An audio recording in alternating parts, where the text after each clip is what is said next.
A menos de 30 minutos de comenzado el 24 de marzo de 1976, la presidenta de la Nación, María Estela Martínez de Perón, subía al helicóptero en la terraza de la Casa Rosada, pero su destino no iba a ser la Quinta de Olivos. Fue detenida en Aeroparque y de ahí trasladada a una casa en Neuquén. El golpe era un hecho. La Junta de Comandantes asumió el poder, integrada por el teniente general Jorge Rafael Videla, el almirante Eduardo Emilio Macera y el brigadier general Orlando Agosti. Designó como presidente de facto a Videla. Dispuso que la Armada, el Ejército y la Fuerza Aérea compondrían el futuro gobierno con igual participación. Comenzó el autodenominado Proceso de Reorganización Nacional.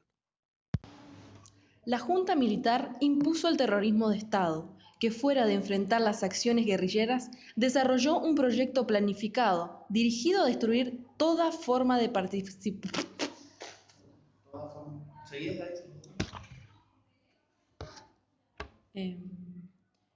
Dirigido a destruir toda forma de participación popular. El régimen... El régimen... A ver. Dirigido a destruir toda forma de participación popular. El régimen militar puso en marcha una represión implacable sobre todas las fuerzas democráticas, políticas, sociales y sindicales, con el objetivo de someter a la población mediante el terror de Estado, para instaurar terror en la población y así imponer el orden, sin ninguna voz disidente. Se inauguró el proceso autoritario más sangriento que registra la historia de nuestro país. Estudiantes, sindicalistas, intelectuales, profesionales y otros fueron secuestrados, asesinados y desaparecidos. Mientras tanto, mucha gente se exilió.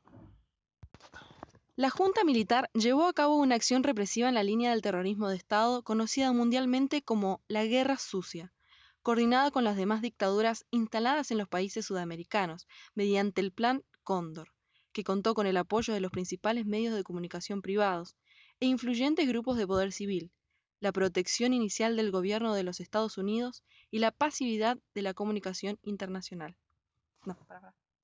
Y la pasividad de la comunidad internacional.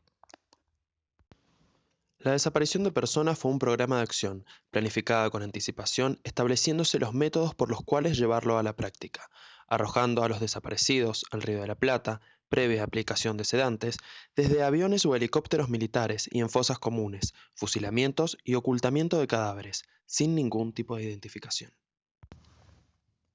Se levantaron centros clandestinos de detención y tortura. En estos laboratorios del horror se detenía, se torturaba y se asesinaba a personas. Se encontraban en el propio centro de las ciudades del país, con nombres tristemente famosos, como la ESMA, el Vesubio, el Garayo Olimpo, el Pozo Banfield o la Perla. No, otra vez. Se encontraban en el propio centro de las ciudades del país, con nombres tristemente famosos, como la ESMA, el Vesubio, el Garayo Olimpo, el Pozo de Banfield o la Perla. Existieron 340 distribuidos por todo el territorio, locales civiles, dependencias policiales o de las propias Fuerzas Armadas.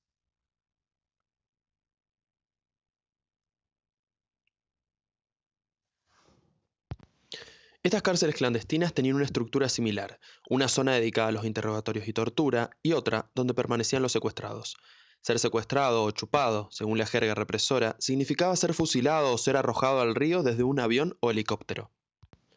Además del secuestro de adultos, hubo un plan sistemático de apropiación de niños. Los niños robados o que las madres parían en los centros de detención fueron inscriptos como hijos propios por muchos miembros de la represión, vendidos o abandonados en institutos.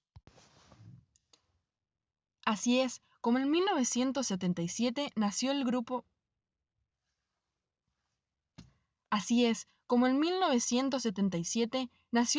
Madres de Plaza de Mayo, integrado precisamente por madres de desaparecidos, cuya lista engrosaron también algunas de sus fundadoras.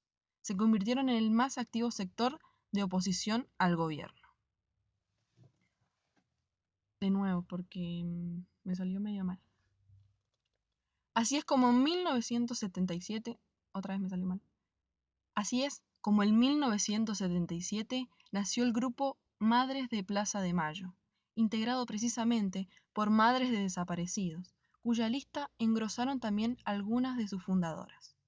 Se convirtieron en el más activo sector de oposición al gobierno. José Martínez de Hoz fue designado ministro de Economía y anunció su plan para contener la inflación, detener la especulación y estimular las inversiones extranjeras.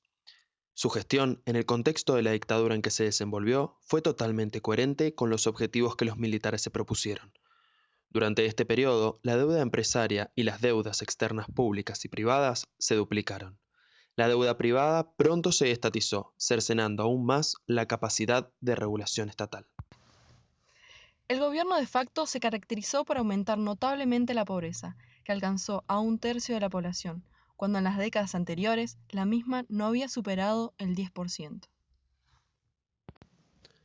El proceso de reorganización nacional fue gobernado por 4 juntas militares sucesivas, integradas por un representante de cada una de las Fuerzas Armadas.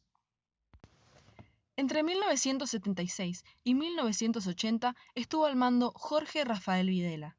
Luego lo continuó Roberto Eduardo Viola hasta 1981.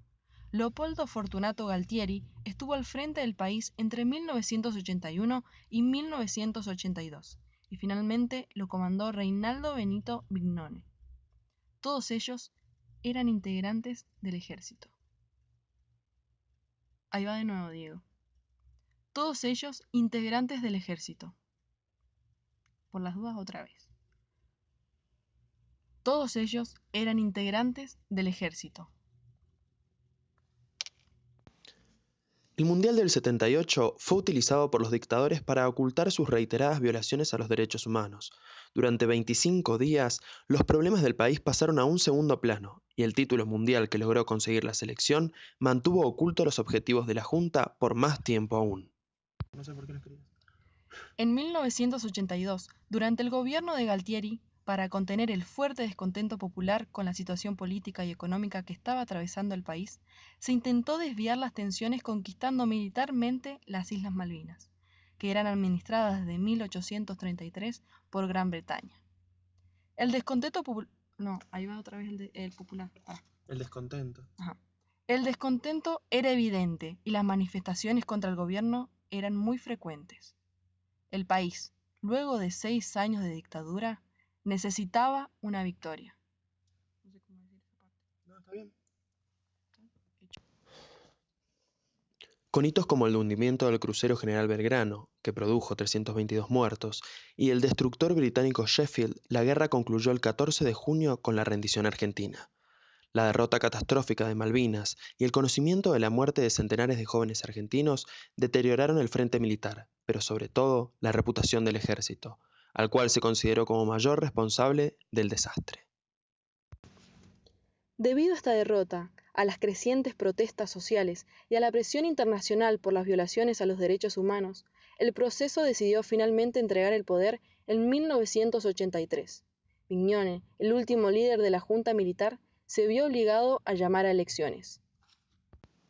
El 30 de octubre, Raúl Alfonsín venció con el 52% de los votos, provocando la primera derrota electoral del peronismo en la historia. Apenas asumida la presidencia, el 10 de diciembre de 1983, firmó los decretos de creación de la Comisión Nacional sobre la Desaparición de Personas para investigar las violaciones de los derechos humanos ocurridas entre 1976 y 1983.